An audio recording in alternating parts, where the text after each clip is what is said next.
අපි යන් ලෝවල intended learning outcomes වලට ඒකෙන් ඉතින් කරන්න තියෙන්නේ අපිට ලෝ කියන්නේ මොකක්ද කියලා identify කරන එක, ඊට පස්සේ rule of law එක explain කරන එක, civil law, common law, criminal law වල වෙනස අඳුර ගන්න එක, ඊට පස්සේ සාධාරණ යුක්තිය නීතිය ඒ වල තියෙන අන්තර් සම්බන්ධතාවය explain කරන එක වගේ දේවල් තමයි මේක intended learning outcomes වෙන්නේ.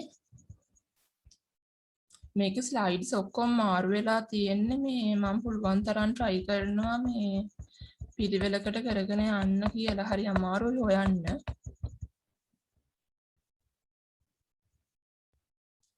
අපි definition එකෙන් පටන් ගමු.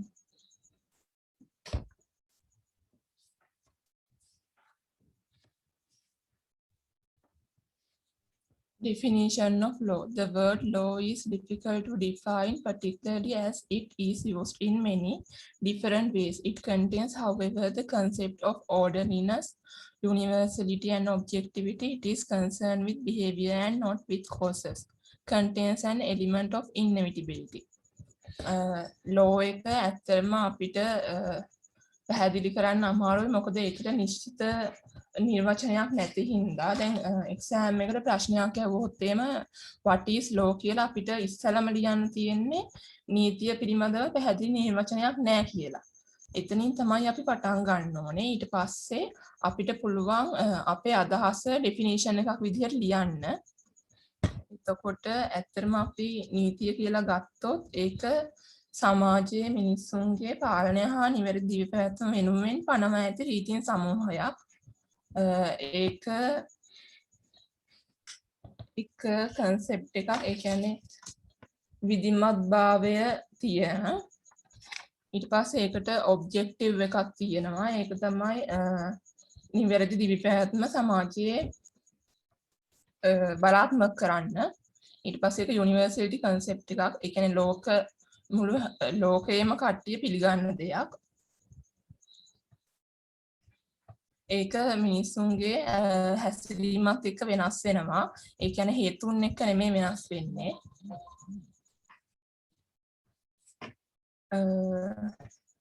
inevitability ඒක තේරුම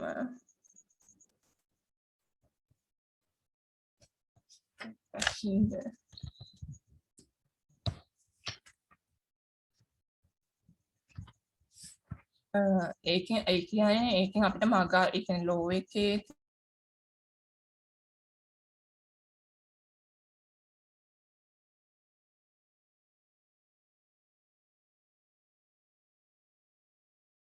තියෙන ඔයාලට තේරෙනවද මම කියපු දේ නැත්තම් නිකන් ග්‍රීක් වගේද?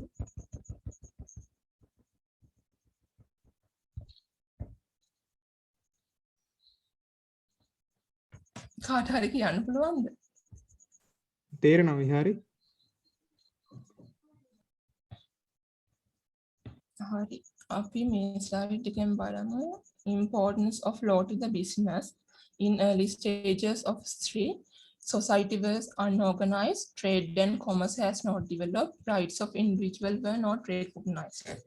මේකෙන් කියන්නේ ඈත අතීතයේ ඇත්තටම අපි දන්නවා තිබ්බ ශිෂ්ටාචාරය. එතකොට නීතිය කියලා දෙයක් තිබ්බේ නැහැ. ගොඩක් මිනිස්සු හිටියේ කණ්ඩායම් වශයෙන්. එතකොට එයාලගේ නායකයා වුණේ කණ්ඩායමේ එයාලා ඒ කියන්නේ පත් කරගත්ත ශක්තිමත්ම මිනිස්සයා. එයා කියන දේ තමයි එයාලා ඇහුවේ. එතකොට ශිෂ්ටාචාර ගත්ත නොවී තිබ්බ හින්දා ඒ කාලේ වෙලදාම දියුණු නෑ මිනිස්සුන්ට අයිතීන් තිබ්බේ නැහැ.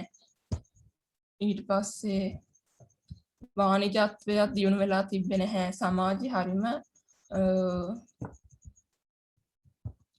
කිසිම පිළිවෙලකට නෙමෙයි තිබ්බේ.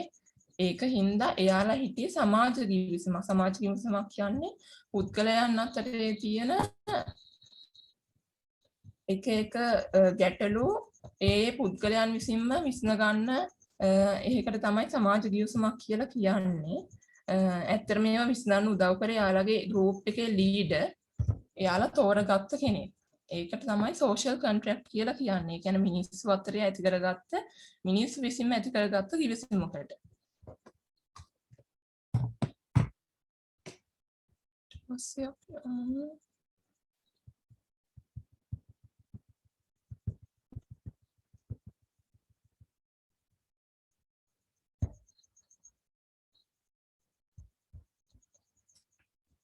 what is law? How do we know it exists and how is it defined?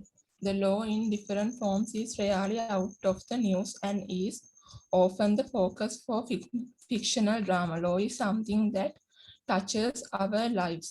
On a daily basis, it governs what we can do, what we cannot do. It is used to settle disputes, to punish, and to govern.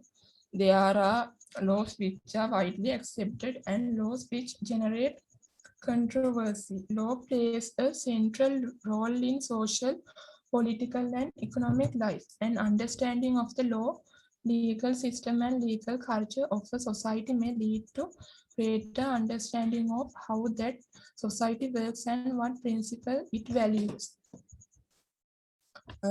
මේකෙන් කියන්නේ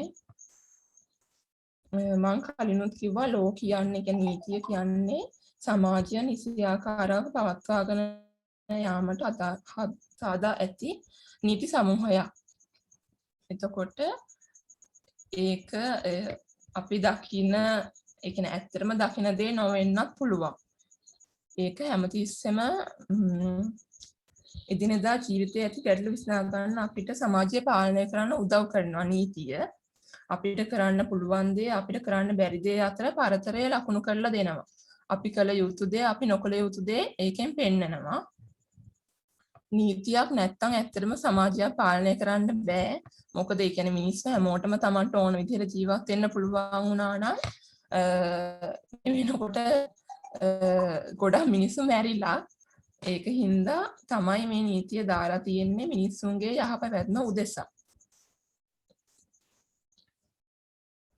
ඊට පස්සේ ලෝ එක තව main role එකක් විදිහට act කරනවා සමාජ ආර්ථික දේශපාලනික වශයෙන්. අපි දැකලා තියෙනවා ගොඩක් දේශපාලනයේදී මේ නීති එකට ගැටෙනවා.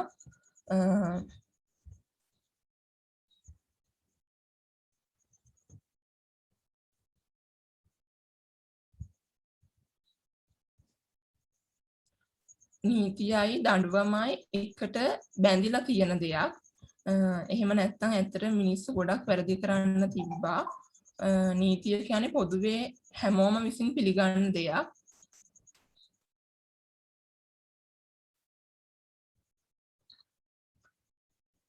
අපිට ජීවත් වෙන්න මේක එක්තරා නීතිමාලාවක් තිබ්බේ නැත්නම් ඇත්තටම සමාජය පාලනය කරන්න බෑ.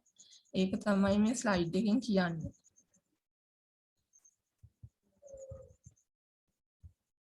ඔයාලට තේරෙනව නේද මම කියන දේ? තේරෙන්නේ නැත්නම් කියන්න. තේරෙනවා විහාරේ.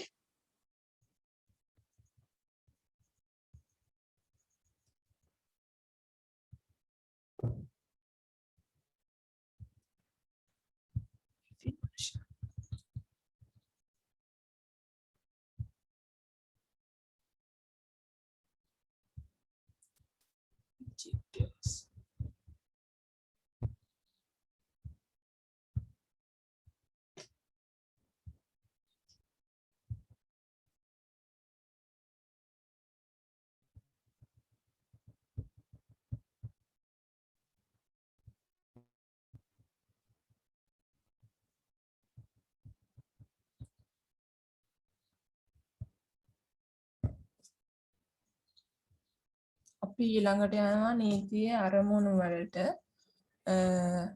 Law promotes social justice, protect less privilege and less advantage, facilitate to business and commerce. Every business activity involves legal risk and consequences.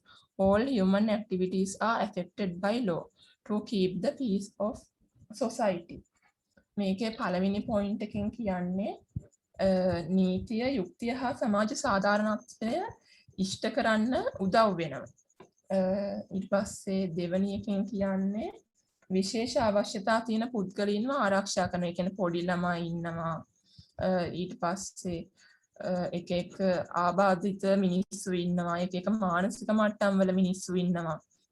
ඒ වගේ මිනිස්සු හැම එක්කෙනාටම මේ නීතියෙන් උදව් කරනවා. ඊට පස්සේ තව නීතිය ගොඩක්ම ඕන වෙනවා ව්‍යාපාරවලටයි වාණිජත්වයට. අපි දන්නවා බිස්නස් ලෝ කියලා වෙනම තියෙනවා, කමර්ෂල් ලෝ කියලා වෙනම තියෙනවා. ඒ ඔක්කොම දාලා තියෙන්නේ බිස්නස් හරියට ගවර්න් කරන්න. මොකද ගොඩක් කරප්ටඩ් බිස්නස් තියෙනවා. පංගාව ගන්නවා. ඒ වගේ දේවල් නැති කරන්න තමයි නීතියක් තියෙන්නේ බිස්නස් වලට විශේෂයෙන්. ඊට පස්සේ තියෙනවා every business activity involve legal risk and consequences. ඒ කියන්නේ හැම ව්‍යාපාර කටයුත්තකම තියෙනවා අවදානමකුයි ඒකෙන් වෙන්න පුළුවන් බරපතල හානි. දැන් අපි ගත්තොත් එහෙම කවුරු හරි බිස්නස් එකක් ගන්නවා ලෝන් එක. ඒ ලෝන් එක ගත්තාම ඒ බිස්නස් එකට රිස්ක් එකක් තියෙනවා මම මේක ගෙවන්නේ කොහොමද කියලා. එතකොට ලෝන් එක දුන්න බැංකුවට රිස්ක් එකක් තියෙනවා මේක ගත්ත මිනිස්සයා හරි මේක ගත්ත කම්පැනි එක හරි මට මේක ගෙවයිද කියලා. හදිස්සියේ හරි ගෙවුවේ නැත්නම් අපිට මොනවද කරන්න පුළුවන්? නීතිමය පියවර ගන්න පුළුවන්. එතකොට බිස්නස් එක හිතනවා බැංකුවෙන් නීතිමය පියවර ගත්තොත් මම මොකද කරන්නේ? මට කොච්චරක් පාඩු වෙයිද මේකෙන් කොච්චරක් මට ගෙවන්න වෙයිද? ලෝයර්ස් ලට කොච්චරක් මේ යයිද එහෙම කියලා රිස්ක් එකකුයි කන්සික්වන්සස්ුයි දෙකම තියෙනවා. ඉතින් ඒවා හරි විදිහට පාලනය කරන්නත් නීතිය උවමනා වෙනවා. ඊට පස්සේ මිනිස්සුන්ගේ එදිනෙදා ජීවිතේ හැම කටයුත්තම නීතියත් එක්ක තමයි බැඳිලා තියෙන්නේ. දැන් අපි දන්නවා අපි පාර පයින්නකොටත් කලර් ලයිට් එක වැටෙන කල් ඉන්න ඕනේ. ඊට පස්සේ අපිට වාහනයක ගියත් ඒකට ස්පීඩ් ලිමිට් එකක් තියෙනවා.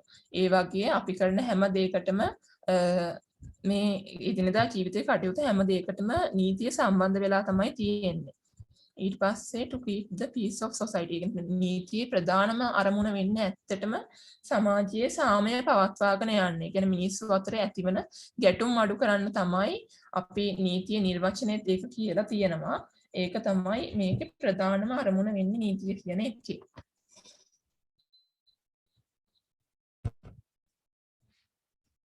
ඊට පස්සේ අපි ඊළඟ ස්ලයිඩ් එකට යනවා law is life. Law changes with the change in a society. Law is a body of rules that are used for regulating the conduct of a members of a society.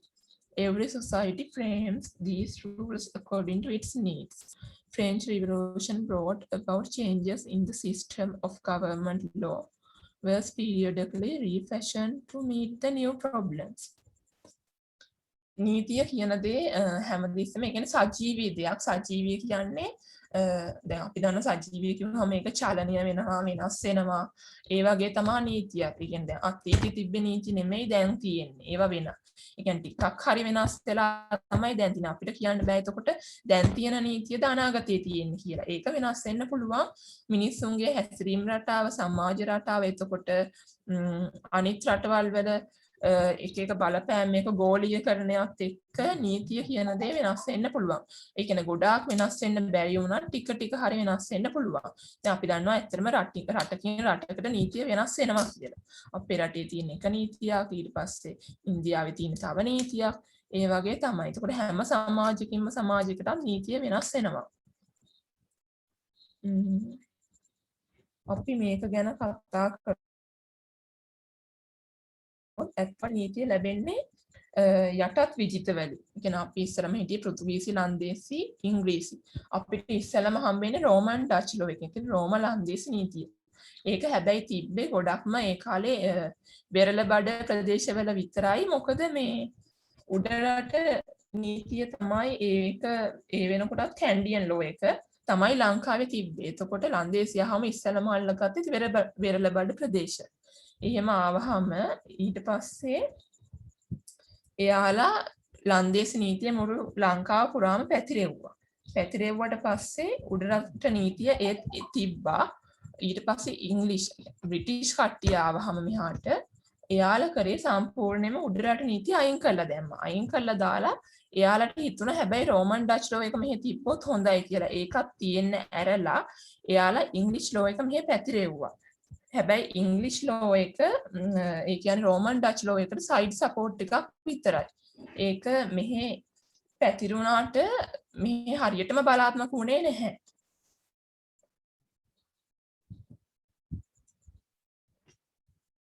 ඊට පස්සේ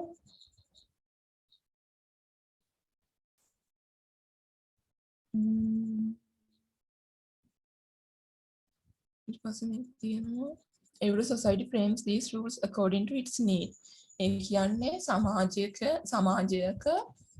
අවශ්‍යතා අනුව නීතිය වෙනස් වෙන්න පුළුවන් සහ නීතිය හැදෙන්න පුළුවන්. සමාජය අලුත් වෙනකොට ඒකට සමානුපාතිකවම නීතිය වෙනස් වෙනවා අනිවාර්යයෙන්ම.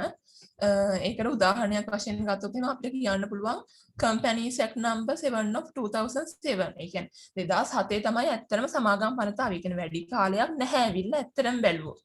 ඒක උනේ ඒ කියන්නේ අපිට කලිනුත් සමාගම් තිබ්බා. ඒ වුණාට ඒ කාලේ වෙනකොට එක සමාගම් වර්ගීකරණය වෙන්න පටන් ගත්තා. public, private, offshore, overseas, multinational companies ඒ විදිහට එක companies ලංකාවට එන්න ගත්තාම මෙහි companies act එකක් මෙහෙට හැදුන අලුතෙන්ම.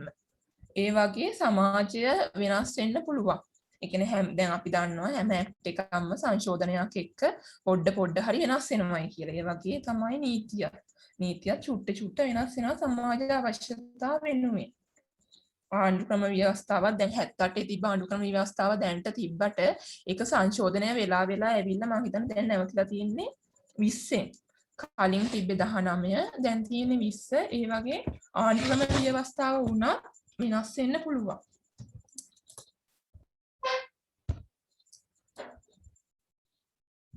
ඊට පස්සේ අපි යමු මේකට. Law and society. Law and society are very closely related. Law aims at bringing about and maintaining peace and order of society. The purpose of law is the administration of justice.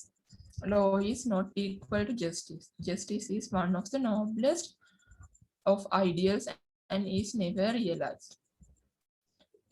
මේකෙන් කියන්නේ නීතියයි සමාජයයි කියන එක ගොඩක් ළඟින් තියෙන දෙයක්. එකක් නෙමෙයි හැබැයි ළඟින්ම ගැටෙන දෙයක්. එතකොට නීතිය හැමතිස්සෙම හිතන්නේ සාමය පවත්වාගෙන යන්නයි සමාජයේ එක පිළිවෙලකට පවත්වාගෙන යන්නයි. සාමය හා විධිමත් භාවය තියාගන්න තමයි නීතිය හැමතිස්සෙම බලාපොරොත්තු වෙන්නේ. එතකොට මේ ලෝවල පර්පස් එක වෙන්නේ යුක්තිය සාධාරණත්වය ඉටු කරන්න. ඒක තමයි ප්‍රධානම අවශ්‍යතාවය නීතියක.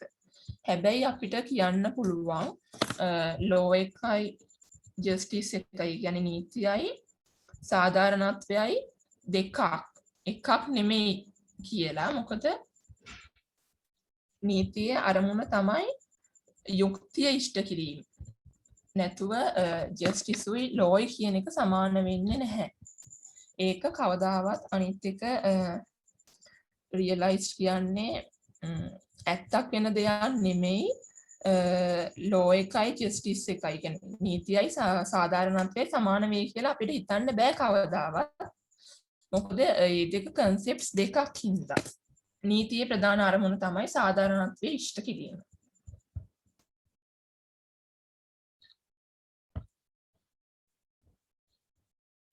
Law limits human conduct. Freedom is the birthright of man and he derives utmost pleasure in its exercise. Slavery is the greatest evil that he has to fight against. However, absolute individual freedom can exist at the best in the world of ideas only, unless one, like Robinson Crusoe, gets an opportunity to live on a lonely island.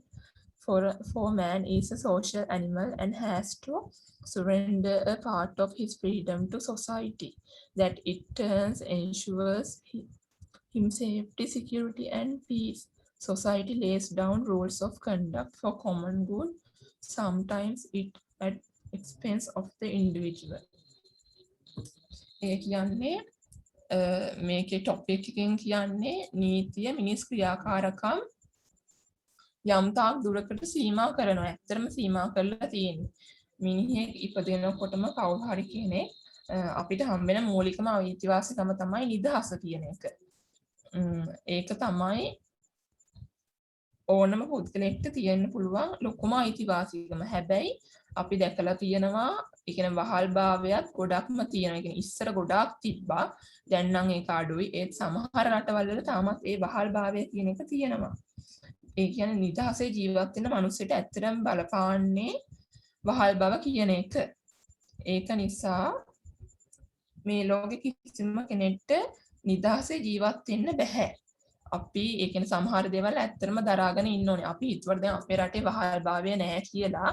ඇත්තට මේක යම් යම් අයුරකින් තියෙන්න පුළුවන් අපිට නොපෙනුනාට. නීතිය ඇත්තටම මිනිස්සුන්ගේ නිදහස සීමා කරනවා. ඒ මොකද සමාජයේ යහපැවැත්ම ඇත්තටම පවත්වා ගන්න ඕනේ. දැන් අපි දන්නවා හැම මිනිස්සෙකම නිදහසක් තියෙනවා කියලා මිනිස්සුયો Tamanට ඕන විදිහට හැසිරෙන්න ගියොත් ඇත්තටම අපිට රටක් පාලනය කරගෙන යන්න බෑ.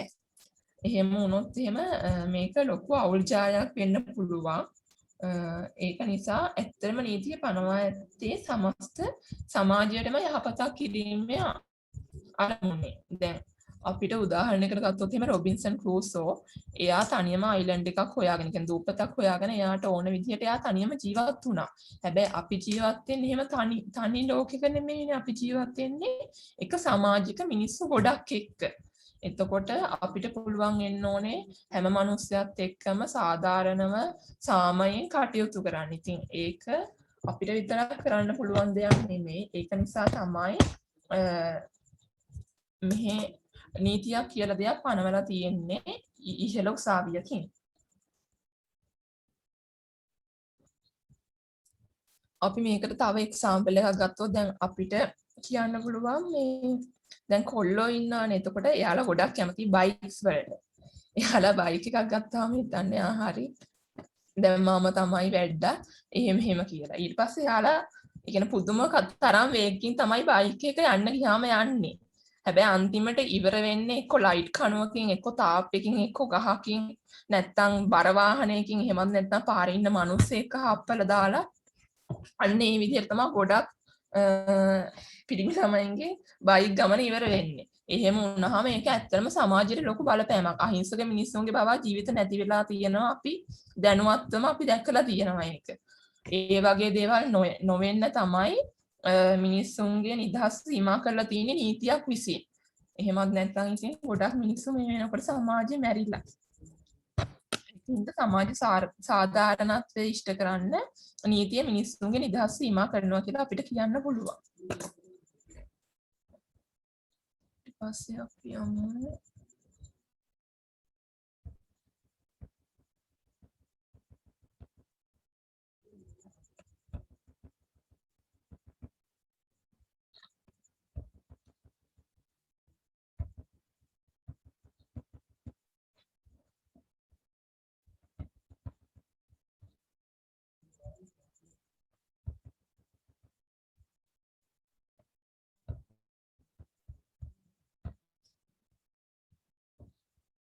මේකට.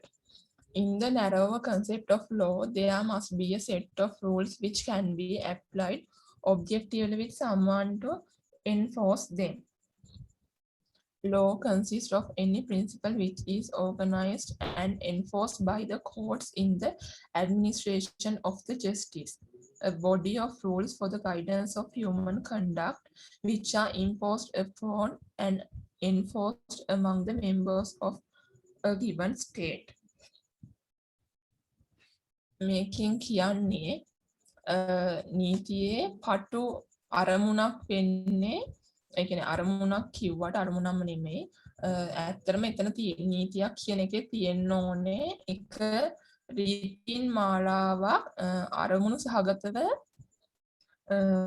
මිනිස්සුන්ව පාලනය කරන්න පුළුවන් සහ ඒ නීතින් බලාත්මක කරන්න පුළුවන් වෙන්න ඕනේ යම්කිසි කෙනෙක්ට ලෝ කියන්නේ නීතිය හැදිලා තියෙන ඇත්තටම මූලික මූලධර්ම මාලාවක් හරහා එක පොදු අරමුණක් ඇචීව් කරගන්න. උසාවි පද්ධතියක් ඇතුලේ යුක්තිය පසඳලීමට තමයි නීතිය තියෙන්නේ. නීති මාලාවක් මිනිස්සුන්ගේ ක්‍රියාකාරකම් විධිමත් කරන සමාජයක් ඇතුලේ ඉන්න පුද්ගලයන් මත පනවනවා. ඔවුන් විසින්ම ක්‍රියාත්මක කරන නීති මාලාවක් තමයි හැම රටකම තියෙන්නේ.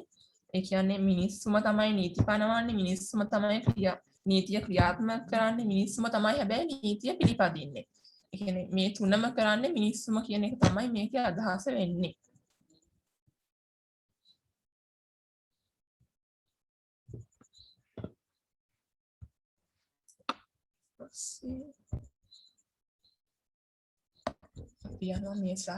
The law is the result of human wisdom acting upon human experience for the public benefit.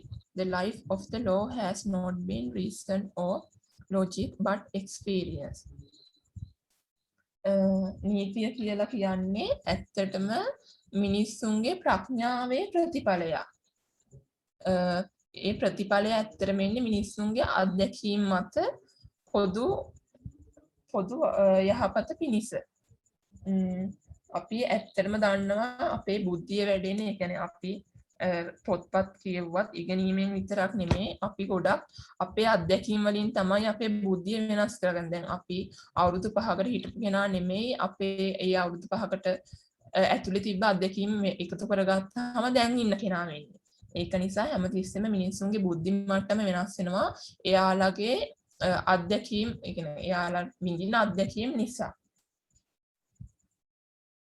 නීතිය කියන්නේ the life of the law has not been reason or logic but experience. ඒක නීතිය කියන්නේ හේතුවක්වත් තර්කයක්වත් නෙමෙයි. නීතිය කියන්නේ අත්දැකීමක්. ඒ අත්දැකීමෙන් තමයි අපේ නීති ගොඩනගන්නේ. කියන අපි කලින් කරපු දේවල් බලලා අපි තීරණය කරනවා හරි අපි මේ දේ කරන්නේ නැහැ. අපි මේක කරන්නේ නැහැ. හරි අපි මේක කරනවා. ඒක ඒ විදිහට තමයි මේකේ එක්ස්පීරියන්ස් එකකින් ලෝ එක හැදෙනවා කියලා කියන්නේ. තව මෙතනට කියන්න පුළුවන් නීතිය කියන දේ ඇත්තටම දැන් උසාවියකින් ඇසියුම් කරනවා හැම මිනිස්සෙක්ම නීතිය දන්නවා කියලා. හැබැයි ඇත්තටම ගත්තොත් අපි නීතිය ගොඩක් දේවල් දන්නේ නැහැ. අනිත් එක අපි ව්‍යවස්ථාව කියන එක කියවලත් නැහැ. ව්‍යවස්ථාවකින් තමයි නීතියක් සම්පාදනය කරන්නේ. එතකොට බොහෝ පිරිසක් ව්‍යවස්ථාව කියන්නේ මොකක්ද කියලාවත් හරියට දන්නේ නැහැ. ඒ වුණාට අපිට කියන්න බෑ අපි නීතිය දන්නේ නැහැ කියලා. සමාජයේ කියන්නේ අඩුම තරමේ පොදු නීතීන් මාලාවක් හරි තියෙනවා මිනිස්සු හැමෝම පොදුවේ දැනගත්ත යුතු. හැබැයි ඇත්තටම උසාවියේ ප්‍රසම්පෂන් එක වෙන්නේ හැම මිනිස්සෙම නීතිය දන්නවා කියලා. ව්‍යවස්ථාව කියවලා තියෙනවා කියලා. හැබැයි ප්‍රැක්ටිකලි ගත්තාම අපි ඇත්තටම නීතිය දන්නේ නැහැ. ඒක හින්දා නීතිය අපි දැනගන්න එක ගොඩක් වැදගත් දෙයක්. අපි පුළුවන් තරම් නීති වලට ගරු කරන්න ඕනේ, නීති ඉගෙන ගන්න ඕනේ සමාජයේ යහපැවැත්ම වෙනුවෙන්.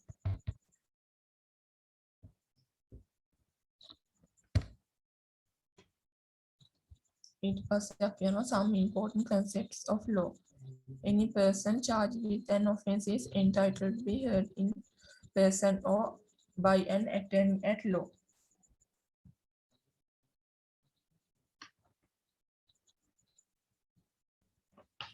මේකින් කියන්නේ කවුරුම හරි පුද්ගලයේ වරදකට අහු වුණොත් එහෙම අපි එයාගේ වරද ඔප්පු වෙනකන් සාක්ෂිත් එක්ක හරි නැත්තම් ඉහළ උසාවියෙන් තීරණයක් දෙනකන් අපිට කියන්න බෑ මේ මිනිස්සයා වැරදිකාරයෙක් කියලා. අපි අනිවාර්යයෙන්ම එයා වැරදිකාරයෙක් කියලා ඔප්පු කරන්න නම් අපි සාක්ෂි පෙන්වන්න ඕනේ. අපිට ඔප්පු කරන්න නැතුව කියන්න බෑ මිනිස්සෙක් වැරදිකාරයෙක් වෙනවා කියලා. දැන් අපි දන්නවා සමහර ගොඩාක් කේසස් වලදී මොකක් හරි දෙයක් වුණාම සැකපිට අත්අඩංගුවට ගන්නවායි කියලා. හැබැයි ඒ සැකපිට අපිට කියන්න බෑ යා සැකපිට අත්අඩංගුවට ගත්තයි කියලා එයාමයි වැරදිකාරයා කියලා. ඒක හින්දා අපි ඔප්පු කරන්න ඕනේ උසාවියේ ඉස්සරහා මේ මිනිස්සයා වැරදිකාරයෙක් වෙන්න නම් මේ සාක්ෂි යටතේ මෙයා මේ වැරද්ද කරලා තියෙනවා කියලා. ඒකට එක්සැම්පල් එකක් මම කියන්නම්. ඔයාලා හැමෝම දන්නවා සේයා සදෙව්මිගේ රේප් කේස් එක. එතකොට මේ රේප් කේස් එකේදී ඇත්තටම මුල්ම සැකකාරයා විදියට ගත්ත එයාගේ තාත්තව ඒක ජනමාධ්‍යවලුත් ගොඩක් මඩ ගැහුවා එයාගේ තාත්තට. එයාගේ තාත්තා තමයි ඒක කරේ කියලා. හැබැයි උසාවියේ තීන්දුව කළාවත් තිබෙන එක උසාවියේ අඩුම තරමේ නඩුව ලියවිලවත් තිබ්බේ නැහැ. ඒ වෙනකොට මිනිස්සු ඒ වෙනකොටත් ඒ තාත්තා වැරදිකාරයෙක් කරලා ඉවරයි. ඊට පස්සේ උසාවිය තීරණය කරා සාක්ෂි පදනම්ව ඇත්තටම කවුද වැරදිකාරයා කියලා හොයන්න. ඊට පස්සේ එයාගේ තාත්තා ඇත්තටම නිදහස් වුණා එයාට සාක්ෂි තිබ්බේ නැති හින්දා. ඒක නිසා අපිට බෑ අහිංසක මිනිස්සෙක්ව කිසිම හේතුවක් නිසා ගොඩක්ම ජනමාධ්‍ය ප්‍රචාරවලින් වැරදි කාර්යයක් කරන්න. අනිවාර්යයෙන්ම උසාවියේ ඉස්සරහා මේ සාක්ෂි ඔප්පු කළ යුතුමයි මිනිස්සෙක් වැරදි කාර්යයක් කරන්න නම්.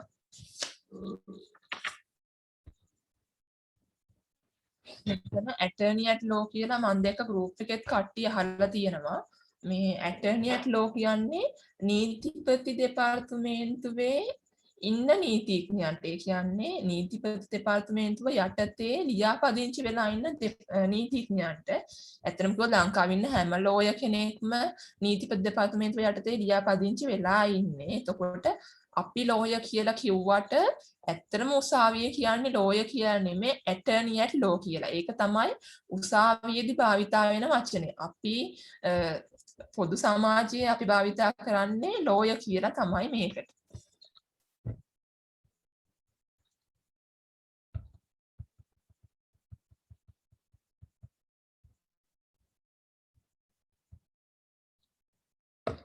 අපි යනවා rule of law වලට.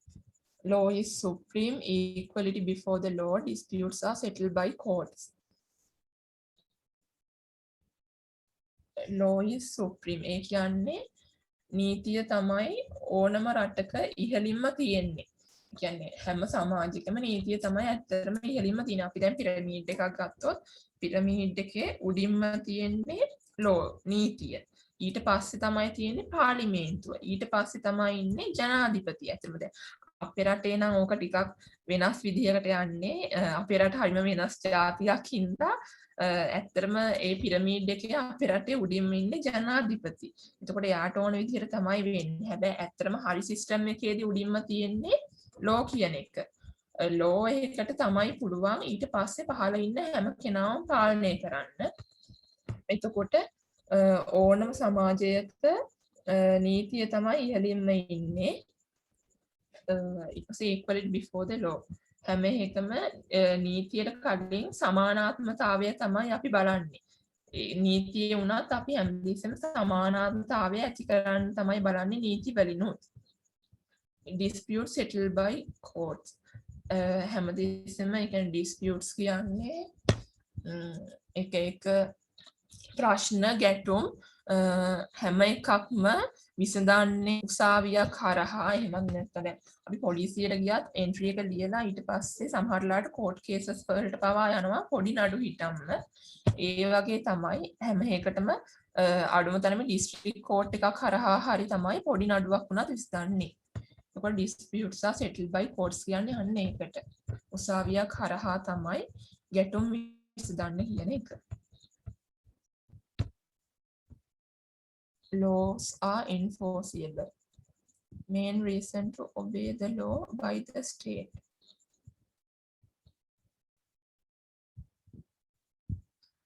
නීතිය ඇත්තටම සමාජයේ බලාත්මක කරලා තියෙන්නේ අපි කලිනුත් කතා වුණා වගේම මිනිස්සුන්ගේ යහපැවැත්මට. ඉතින් හදිසියේ හරි අපි කවුරු හරි වැරද්දක් කරොත් ඒකට අනිවාර්යයෙන්ම දඬුවමක් තියෙනවා. ඒ කියන්නේ ඇත්තටම කිව්වොත් එහෙම අපේ මිනිස්සු ගරු කරන්නේ නීතියට නෙමෙයි දඬුවමට බයයි තමයි එයාලා නීති පිළිපදින්නේ. හැබැයි ඇත්තටම වෙන්න ඕනේ අපි රටක හරි සමාජික හරි නීතියට ගරු කරන එක. හැබැයි මේ සිස්ටම් එක චුට්ටක් වෙනස් හින්දා මිනිස්සු දඬුවමට බය හින්දා තමයි නීතිය පිළිපදින්නේ. ඇත්තටම වෙන්න ඕනේ අපි නීතියට ගරු කරන එක. ඊට පස්සේ අපි යමු law and morals. Law and morals ඒ කියන්නේ නීතියයි සාර ධර්මයි. Morals are concerned with goodness and badness, not synonymous. Moral standards are higher. Legal and morally wrongs includes murder, theft, promise, telling lies, getting drunk, to neglect all parents, to beg for money. මේක කියන්නේ මොරල්ස් කියන්නේ සාර ධර්ම වලට. සාර ධර්ම කියන්නේ මොකක් හරි දෙයක් හොඳ හෝ නරක කියලා නිර්වචනය කරන එකයි.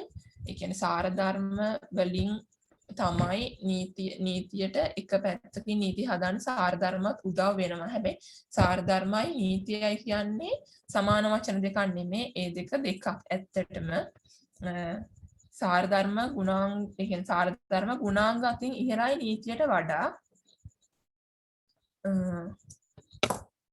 මෙතන නීතිමය හා සාරධර්ම වශයෙන් ඒ කියන්නේ වැරදි තියනවා වැරදි නොවන ඒවා තියෙනවා. දැන් මම වැරදි දේවල් තමයි මිනීමරණ එක හොරකම් කරන එක දූෂණ වංචා ඒවා. හැබැයි මේ සාරධර්ම අතින් විතරක් වැරදි තියෙන ඒවා තියෙනවා බොරු කියන එක එතකොට බොන එක අම්මලා තාත්තලා අනාථ නිවාසවලට දාන එක හිඟා කාලා සල්ලි හම්බ කරන එක. හැබැයි ඒක නීතියෙන් තහනම් නැහැ. ඒක ඒ කියන්නේ හොඳ නැත්තේ සාරධර්ම වලින් විතරයි. ඒකෙන් නීතිය තහනම් කරලා නැහැ මේ ටික කරන්න එපා කියලා. නීතියන සාරධර්මයෙන් ওই දෙකෙන්ම තහනම් කරලා තියෙන්නේ මිනීමැරුම් හොරකම් කරන වගේ ඒවා තමයි. දැන් හදිසියේ හරි නීතියෙන් අනුමත නොකර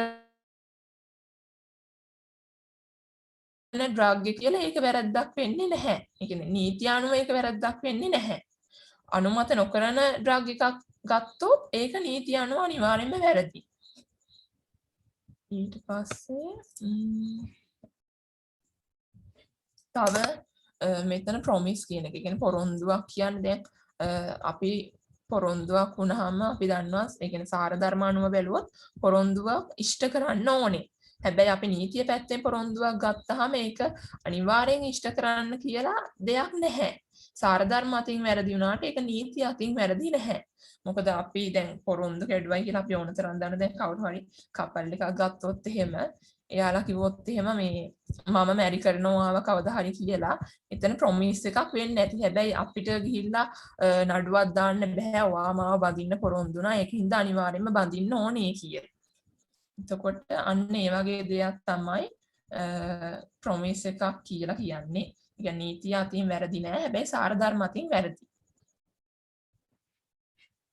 ඊළඟට අපි යමු law and justice. මේක ඇත්තටම අපි කලිනුත් කතා කරා මේ ස්ලයිඩ්ස් ටික මේ ටිකක් මාරු වෙලා තියෙන තැනින් තැන මේ හරි අමාරුයි පිළිවෙලක් හොයාගන්න. The whole purpose of the law is to see that justice is done. Justice must not only be done but must appear to be done. යුක්තිය අපිට නිකන් කටින් කියන්න බෑ යුක්තිය ඉෂ්ට වුණා කියලා. සමාජයක අපි යුක්තිය ඉෂ්ට වුණා කියලා ඔප්පු කරලා පෙන්නන්න ඕනේ.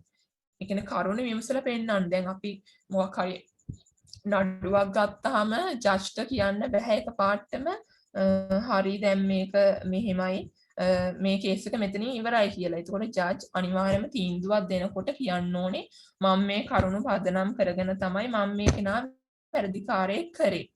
එතකොට අනිවාර්යයෙන්ම මේකෙන් බලාපොරොත්තු වෙන්නේ මිනිස්සු මත විශ්වාසය ඇති කරන එක නීතියට. අපි ඒ කියන්නේ සාක්ෂි නැතුව මොකක් හරි දෙයකට නිකන් අපි කිව්වොත් එහෙම කේස් එකකදී හරිය මේ කේස් එක දැන් වහලා දානවා වැරදිකාරය ඔප්පුණා කියලා මිනිස්සු අහනවා කොහොමද ඒක ඔප්පු කරන්නේ මොකක්ද එතන තිබ්බ වැරද්ද මොකක්ද ඒක ඔප්පු කරන්න තියෙන සාක්ෂි කියලා. ඉතින් අපි හැමතිස්සෙම ඔප්පු කරලා පෙන්වන්න ඕනේ යුක්තිය ඉෂ්ට වුණා කියලා හැම කෙනෙක්ටම. සහ ඒ කියන්නේ යුක්තිය හැම කෙනාටම ඉෂ්ට වෙන්න ඕනේ. දැන් වැරදිකාරයෙක්ට වුණත් අයිතීන් තියෙනවා වෙනම හිරකාරයෙක්ට වුණත් හිරකාරයන්ගේ අයිතීන් තියෙනවා. ඒක හින්දා ඒවා අපි අනිවාර්යයෙන්ම ඉෂ්ට වුණා කියලා හැමතිස්සෙම ඔප්පු කරලා පෙන්වනවා. අපි දැකලා තියෙනවා කොහොමත් මේ හිරකාරයෝ පවා නඩු දානවා යාළගේ අයිතීන් බිඳ දැම්ම කියලා. ඒක තමයි මෙන්න මේ වගේ එකකින් කියන්නේ. Say judgment law.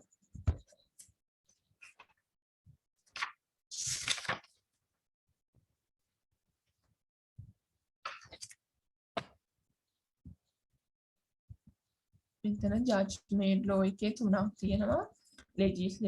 legislation, judicial precedent, judge makes law. එතකොට අපි මේක ගත්තොත් එහෙම තව තැනක් තිබ්බා මේකම තියෙන මේක කියන්නේ ඒ කියන්නේ විනිසුරුවරයෙක් නීතිය සම්පාදනය කරා කියලා අපිට එහෙම කියන්න බෑ ඇත්තටම. ඒ කියන්නේ විනිසුරුවරු ගොඩක් ඉන්නවා. එතකොට එක එක වර්ගයේ උසාවි තියෙනවා, ශ්‍රේෂ්ඨාධිකරණය තියෙනවා, අභියාචනාධිකරණය තියෙනවා, ඊට පස්සේ දිස්ත්‍රික් උසාවි තියෙනවා, මැජිස්ට්‍රේට් කෝට්ස් තියෙනවා ඒ වගේ ඒවා හින්දා එතකොට ඒ වල ඉන්නේ එක මට්ටමේ විනිසුරුවරු. එතකොට අපිට කියන්න බෑ මේක හරියටම මේ විනිසුරුතුමා හැදුවේ මේ ලෝ ඒ කියන්නේ මේ නීතිය කියන එක අපිට කියන්න බෑ. ඇත්තටම නීතිය හැදින්නේ legislation එකකින්. legislation එකක් කියන්නේ legislation is a law or set of rules that have been passed by the parliament. This is used to describe the act of making a new law. ලංකාවේ ව්‍යවස්ථායකත්වය තමයි legislation කියලා කියන්නේ. කියන්නේ legislation කියන්නේ නීති සම්පාදනය කරනවා කියන එක. ඇත්තටම ලංකාවේ ව්‍යවස්ථාදායකය තමයි නීති සම්පාදනය කරන්නේ. එතකොට ඒක තමයි සමාජයක ඉහළම නීතිය වෙන්නේ. ජනාධිපති හිටම්ම ව්‍යවස්ථාදායකයට යටත් වෙන්න ඕනේ. ඊට පස්සේ මේක තියෙනවා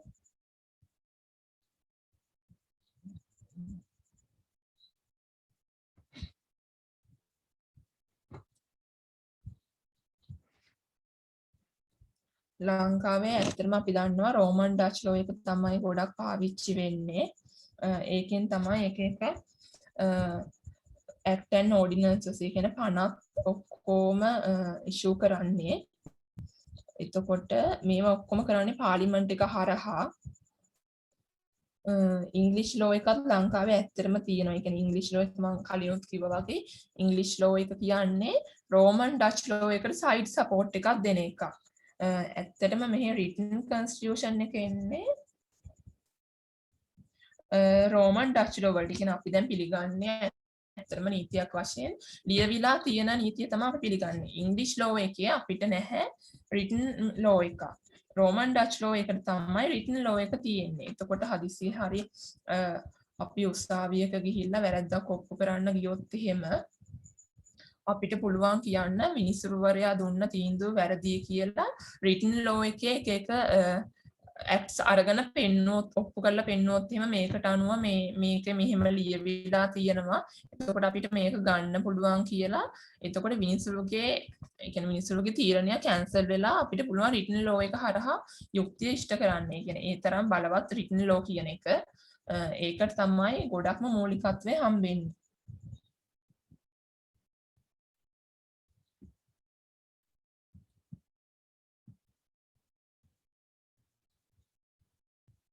ඊපස්සේ අපි යනවා ජුඩිෂියල් ප්‍රෙසිඩන්ට් කියන එකට. ජුඩිෂියල් ප්‍රෙසිඩන්ට්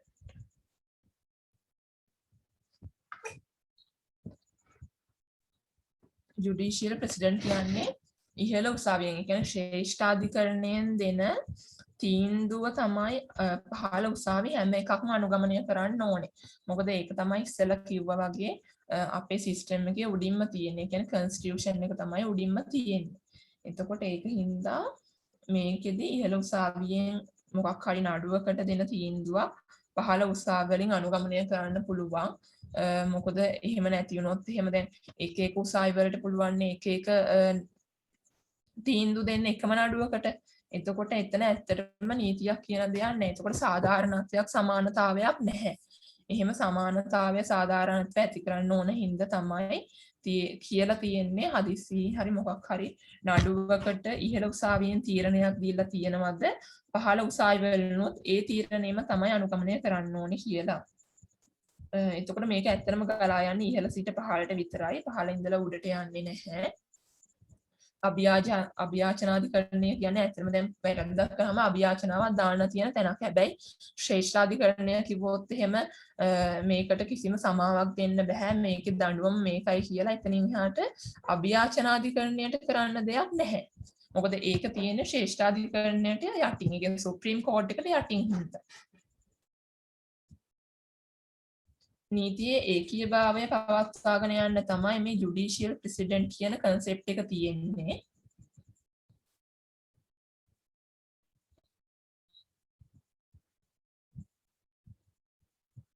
එතකොට දැන් කාට හරි අහන්න පුළුවන් ජුඩිෂියල් ප්‍රෙසිඩන්ට් එකේ ජජ්මන්ට් ලෝ එකේ වෙනස මොකක්ද කියලා.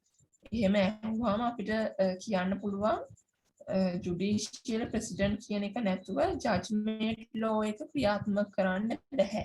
ඉතින් මම ඉස්සෙල්ලත් කිව්වා වගේ විනිසුරුවරයාට බෑ නීති හදන්න. ඒක කෙලින්ම සුප්‍රීම කෝර්ට් එකෙන් දීලා තියෙන නීතිය තමයි අපි පිළිගන්න ඕනේ.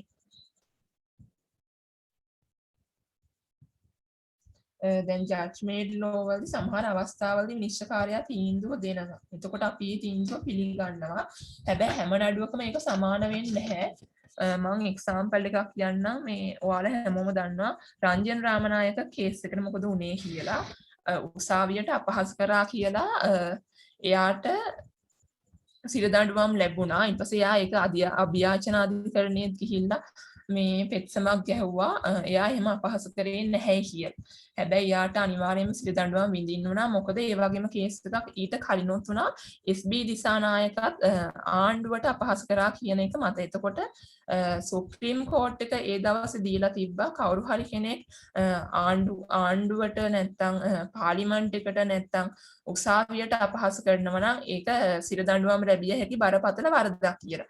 අන්න ඒක නිසා ඒ තීන්දුව කලින් දීලා තිබ්බ නිසා රංජන් රාමනායකටත් ඇත්තටම සිරදඬුවම් විඳින්න සිද්ධ වුණා. ඒක නිසා ඇත්තටම සමහර විට අපිට හිතන්න තිබ්බා ඒක තිබ්බේ නැත්තම්. ඒ කියන්නේ SB දිසානායකගේ කේස් එක ඒ කාලේ උනේ නැත්තම්. ඊටත් කලින් තව කේස් එකක් වුණා.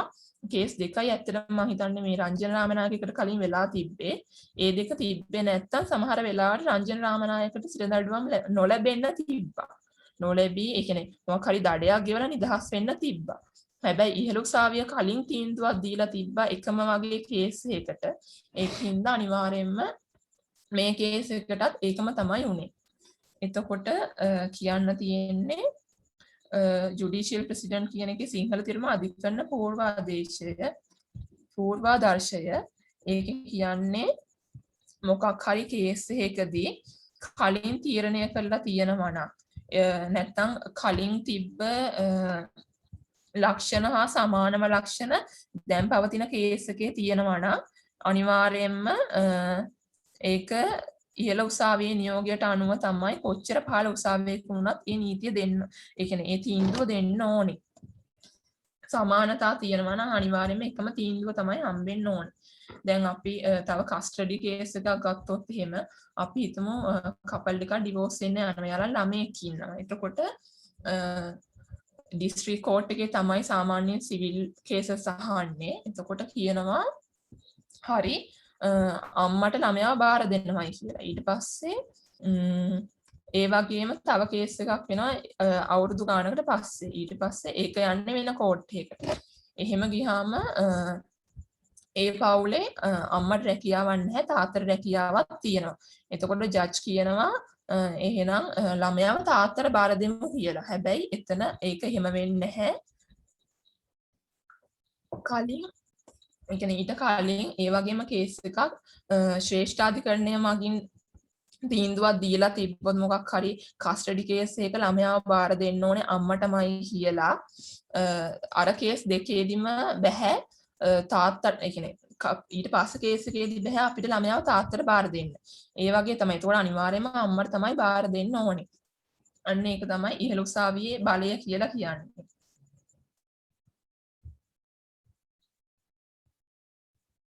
ඊට පස්සේ තව එකක් අපි අහලා තියෙනවා ස්ටැටියුට් ලෝ කියලා. ඒ කියන්නේ ඒකත් ලෙජිස්ලේෂන් කියන එකටම තමයි අදාළ වෙන්නේ. ස්ටැටියුට් ලෝ කියන්නේ ලෙජිස්ලේෂන් එක හරහා පාස් වෙන ලෝ වලට. ඇත්තටම මේ ස්ටැටියුට් ලෝ කියන එක පාස් කරන්නේ පාර්ලිමේන්තු එකෙන්. මොකද රටක තියෙන සුප්‍රීම ඒ කියන්නේ ඉහළම තැන තමයි පාර්ලිමේන්තුව කියන එක නීතියට කියන්නේ ලෙජිස්ලේෂන් එකට පස්සේ. ඒක හින්දා ස්ටැටියුට් ලෝ හැමතිස්සෙම එන්නේ ලෙජිස්ලේෂන් වලින්. තව ඔයාලට ප්‍රශ්න ඇති ඇක්ට් කියන එකේ ඕඩිනන්ස් කියන එකේ වෙනස. ඇක්ට් and ඕඩිනන්ස් කියන එකේ ඇත්තටම වෙනසක් නැහැ. ඒ දෙකම එකම තේරුම තමයි. ඒකේ වෙනස වෙන්නේ ඇත්තටම පොඩි වෙනසක් තියෙන. තේරුම එක වුණාට වෙනස වෙන්නේ ඕඩිනන්ස් කියන්නේ ආඥා පනත්, ඇක්ට් කියන්නේ පනත්. එතකොට ඕඩිනන්ස් ඇත්තටම ආවේ 1948ට කලින්. කියන අපිට නිදහස ලැබෙන්න කලින් යටත් විජිතවල ඉන්නකොට ආඥා පනත් හම්බුනේ. එතකොට ඕඩිනන්ස් එකක් කියලා කියන්නේ මහරැජින විසින්, ඒ කියන්නේ බ්‍රිතාන්‍යයේ මහරැජින විසින් එවන ලද ආඥාවක්. එතකොට මහරැජින දැන් නීතියක් පනවලා එයා ඒක සීල් කරලා ලියලා එවනකල් අපිට බෑ මේ නීතිය මෙහෙ ක්‍රියාත්මක කරන්න. හැබැයි අපිට නිදහස හම්බුනාට පස්සේ ඕඩිනන්ස් ඔක්කොම අයින් වෙලා ගිහිල්ලා ඇක්ට් ආවා. ඇක්ට්ස් ඔක්කොම එන්නේ පාර්ලිමේන්තු එක හරහා. ඒකත් මම දැක්ක සමහර කට්ටිය ප්‍රශ්න අහලා තියෙනවා. මේ ඒකයි මම ඒකත් කිව්වේ. මේකට ඉතින් තව කියන්න පුළුවන් රිටන් ලෝ එකකට තමයි හැමතිස්සෙම කියන්නේ ලිඛිත නීතියකට තමයි හැමතිස්සෙම කරු කරන්නේ උසාවියක වුණත් ජජ්මේට් ලෝ වලට වඩා. අපි ගියේ නැති ස්ලයිඩ්ස් මොනවද කියලා බලමු.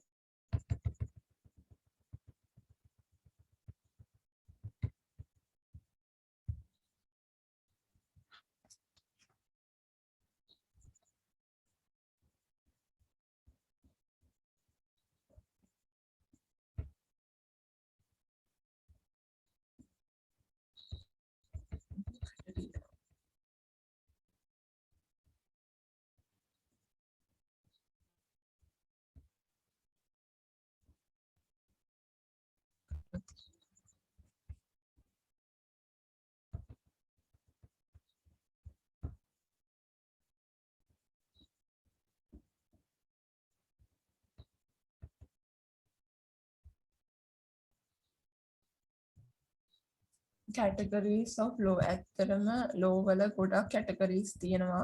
අපි දන්නවා civil law, criminal law, මෙතන තව තියෙනවා substantive, procedural law, law of delegate, tort law, public law and private law, international law and national law, constitutional law, administrative law.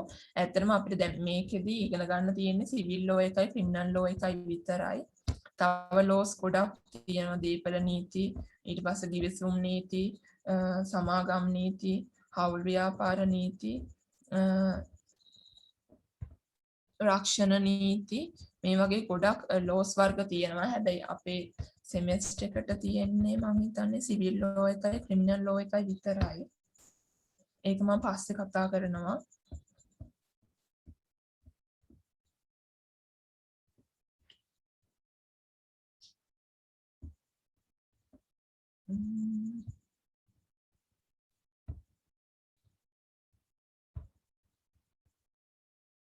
මේක අතර මම ඉස්සෙල්ලා කතා කරපු එකම තමයි ලෝයර්ස්ලට බෑ, ඒ කියන්නේ මිනිස්සුන්ට බෑ නීතිය සම්පාදනය කරන්න. ඇත්තටම ඒක ඉන්නේ ජුඩිෂියල් ප්‍රෙසිඩන්ට් එක හරහා.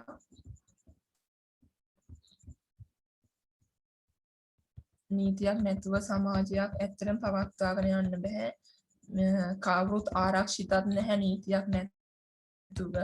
ඒක තමයි මේකෙන් කියන්නේ.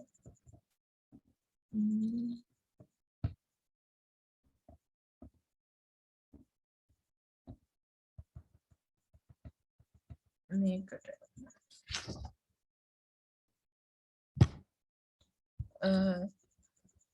මම අර මුලින්ම කිව්වා වගේ මිනිස්සු ඒ කියන්නේ ශිෂ්ටාචාරගත වෙනකොට එයාලගේ අයිතීන් ගැන දැනගන්න ගත්තා, එයාලගේ අයිතීන් හොයන්න ගත්තා, ඒව ගැන ඉගෙන ගන්න ගත්තා, අවධානය යොමු කරන්න ගත්තා. ඒක නිසා අද නීතිය කියන දේ සමාජයේ අත්‍යවශ්‍යම කොටසක් බවට පත් වෙලා තියෙනවා. මොකද ගොඩක් මිනිස්සු දැන් දන්නවා මිනිස්සුන්ගේ අයිතීන් මොනවාද කියලා. ඒක හින්දා සමාජයේ වැරදි අඩු වෙන්න ඒක බලපානවා ගොඩක් විදිහට.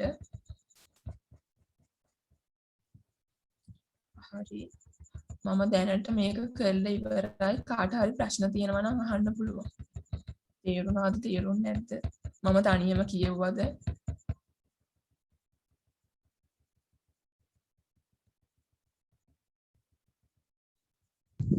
ප්‍රශ්න තියෙනවද? ආණ්ඩුවට පනින්න බෑ කිව්වද? මොකක්ද ඇහුන්නේ?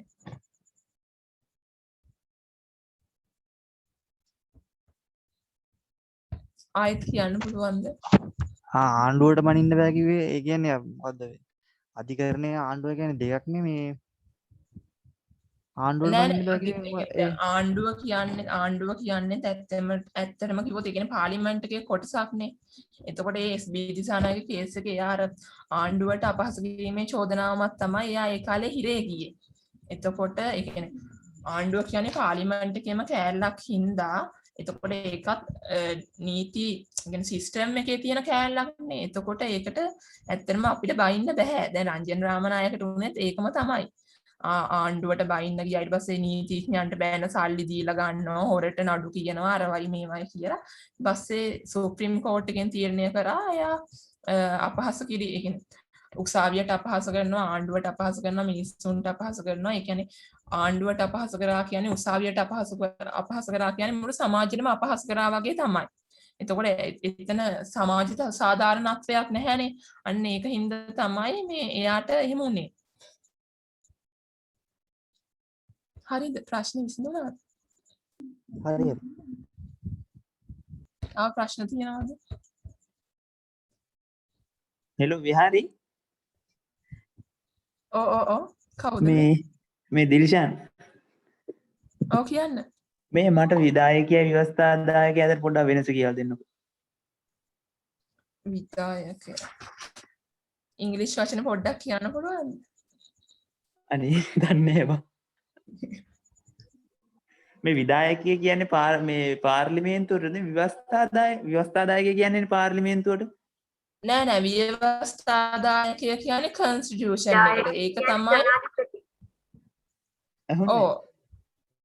විදායකය කියන්නේ ජනාධිපති. ව්‍යවස්ථාදායක කියන්නේ පාර්ලිමේන්තුව. අන්න හරි. මට ඒ දෙක අමතක වෙලා තියෙන්නේ. නෑ ව්‍යවස්ථාදායක කියන්නේ පාර්ලිමේන්තුවට නෙමෙයි. කියන්නේ දැන් අපි ත්‍රිකෝණයක් හැන්දෝ ත්‍රිකෝණයේ උඩම තියෙන්නේ ව්‍යවස්ථාදායකය. ඒ කියන්නේ ලෙජිස්ලේෂන් එක. ඊට පස්සේ තමයි පාර්ලිමේන්තුව තියෙන්නේ. ඊට පස්සේ තමයි ජනාධිපතින්. දැන් ඔයාලට ඔක පැටලිලා තියෙන්නේ අපේ රටේ කොහොමද දැන් අපි හරිම වෙනස් ජාතියක් ලංකාව කියන්නේ. අපේ රටේ වෙන්නේ ඔක අනිත් පැත්තට. විහාරි එතකොට අපේ රටේ තියෙන විදායකයා ව්‍යවස්ථාදායකයා අධිකරණයයිනේ. ඔව්. ඒ තුනේ බලපෑවත්වෙන්නේ අපේ එකේ උඩම තියෙන්නේ. එතකොට අපේ මේ නීති සම්පාදනය කරන්න පුළුවන් පාර්ලිමේන්තුවට විතරයි. හරිද? එතකොට අපේ රටේ උඩම තියෙන්නේ පාර්ලිමේන්තුව. ඊට පස්සේ අධිකරණයද කොහෙද? ඊට පස්සේනේ ජනාධිපතින්නේ අපේ එහෙම නේ තියෙන්නේ. විදාය. එහෙමද? ඔව් අපේ රටේ මුලින්ම තියෙන්නේ පාර්ලිමේන්තුව. ඇත්තටම හරි සිස්ටම් එක නම් මුලින්ම එන්න ඕනේ ව්‍යවස්ථා. ඒ කියන්නේ ව්‍යවස්ථාදායකයා අධිකරණයයි තමයි මුලින්ම එන්න ඕනේ. අපේ රටේ ඒ කියන්නේ වෙන්නේ ඒක අනිත් පැත්ත. කොහොමද රටත් අනිත් පැත්තට යන්නේ? ඔය අවුලන්නේ. ඔය පාඩම කරන් යන්න. හරි thank you. එතකොට ඕඩර් එකේ ඕනේ මම අදට ලෑස්තිලායි මෙතනට විතරයි. තව මොනවා හරි තියෙනවද?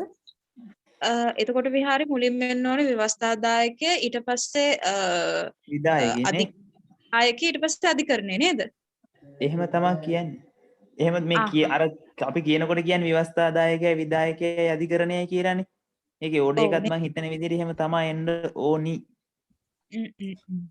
ලංකාවේ හැටියට නම් එහෙමයි. කියන්නේ දැනට බලපැවැත්වෙන නීතියයි කියන්නේ ඒක ඇත්තටම හදාගත්ත දෙයක්. ඇත්තටම සිස්ටම් එක එන්න ඕනේ අර ක්‍රමයට තමයි. හරිම සිස්ටම් එක එනවා නම් මුලින්ම එන්න ඕනේ ව්‍යවස්ථාදායකය ඊට පස්සේ එන්න ඕනේ පාර්ලිමේන්තුව ඊට පස්සේ තමයි එන්න ඕනේ විධායකය කියන්නේ ජනාධිපති. මොකද ව්‍යවස්ථාදායකයෙක් ඉන්නේ ඒ කියන්නේ නීති පනවන්නේ. ඒක තමයි එතකොට උඩටම එන්න ඕනේ. හරි. කන්ස්ටිටියුෂන් ව්‍යවස්ථාදායකය කියන්නේ පාර්ලිමේන්තුවට නෙවෙයිද බං? නෑ. නීති පනවන්නේ ව්‍යවස්ථාදායකයන්නේ. නීති හදන්නේ නීති පනවන්නේ ඔක්කොම ව්‍යවස්ථාදායකයන්. හැබැයි නීති ඒ කියන්නේ දැන් අපි ගේනකොට දැන් නීතිය නම් කරලා ගේනකොට ඒක ගේන්නේ පාර්ලිමේන්තුව හරහා. තමයි ඒක සමාජයට ගේන්නේ. පාර්ලිමේන්තුවේ අර වැඩි ඡන්ද බලය අරගෙන ඒක මේ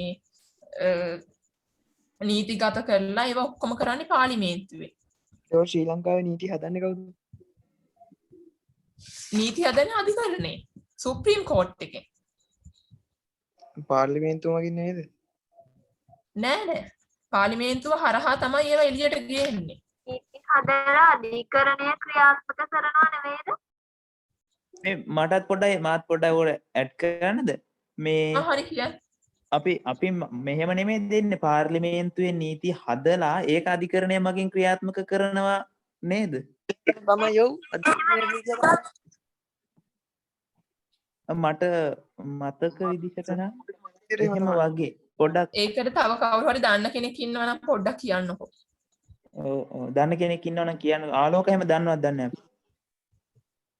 මේ මට මතක හැටියට ලේක්ෂකයේද කිව්වේ මේ අධිකරණයට තමයි අර හදන නීති ඉම්ප්ලිමන්ට් කරන ඉන්ටර්ප්‍රිට් කරන බලය තියෙන්නේ කියලා. ඒ කියන්නේ ලෝ එක හදන්නේ පාර්ලිමේන්තු එකෙන් ඒ උනට ඒක සමාජයේ ක්‍රියාත්මක කරන බලය තියෙන්නේ අධිකරණයට කියලා. හරි. එතකොට හරි නේද මේ? ඔව් එහෙනම් ඒක හරියයි. ඔව්. හරි. අදට මෙච්චරයිද විහාරි? අදට මම හිතාගෙන ආවේ නම් මෙච්චරයි. මම බැලුවේ සිවිල් ලෝ එකක් ක්‍රිමිනල් ලෝ එකයි වෙනම කරන්න. අන්න ඒ දෙකත් කරමුනේ. ඒ දෙකත් පොඩ්ඩක් කරන්න පුළුවන් නේද?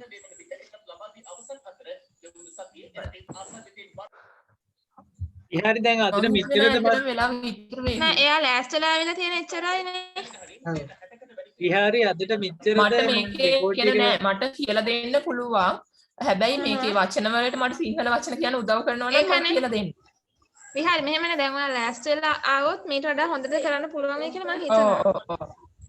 ඔව් මේ කරපු ටික හොඳට කරා. ඔව් ඊළඟ නම් කරපු. මොකද මම බැලුවේ මේක වෙනමම කරන්න කියලා. කෝඩ් සිස්ටම් එකක් ඒක හොඳයි. ඉහරි ඔව් කියන්නේ රෙකෝඩ් එක නවත්තන්නද? හරි. ප්‍රශ්න ඉවරයිනේ. ඉවරද? තව ප්‍රශ්න තියෙනවද? සාකච්ඡා ප්‍රශ්න කරන්න. තියෙනවද? ප්‍රශ්න තියෙනවා නම් දැන් මම දැන් ව්‍යවස්ථාදායකය කියන්නේ පාර්ලිමේන්තුවරද? ඔව්. කියලා ආයියා. නෑ ඉසුරු බෝවද කියන්නේ? බෝවද කියන්නේ? කතා වුණානේ බං ඒ නිසා මට පොඩ්ඩක් ඒකද කියලා මං අහන්නේ. අර මාත් දන්න දෙන ව්‍යවස්ථාදායකයි විධායකයි ව්‍යවස්ථාදායකය කියන්නේ ලංකාවේ ඒ කියන්නේ තියෙන ඉහළම නීතිය. ඒකට ඒකට ජනාධිපතිතුමාත් යටත් වෙනවා. මම ඒක ඉංග්‍රීසි ඩෙෆිනිෂන් එක කියන්නම්. මේ දැන් මේකේ තමයි දැන් අපිට මේ 20 වෙනි සංශෝධනය අනුව මේ ජනාධිපතිට නීති මේ නඩු විභාග කරන්න බෑනේ. බෑ. ඔව් බෑ. එයාට එරෙහිව බෑ. ඔව්. හරි.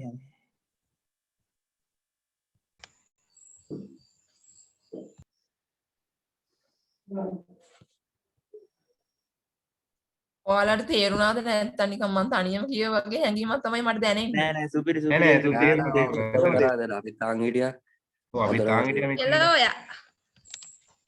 විහාරි අත්‍තරම හොඳට පොරුවක් තේරුම් කියන්න එපා. ඔය මට නෑ විහාරි හිතාගෙන වඩා හොඳයි. නෝට් ඩවුන්ලෝඩ් කරගත්තා. අර මුල් ටික එහෙමනම් පොඩ්ඩක් බය වෙලා වගේ පොඩ්ඩක් සීන් එකක් තිබ්බා. එනකොට ඊට පස්සේ හරි ගස්සගත්තා ඊයේ මං වගේ තමයි. හරි විහන්න එහෙනම් රෙකෝඩින් එක නවත්තන්නකෝ බලන්න. හරි එන මොනවද?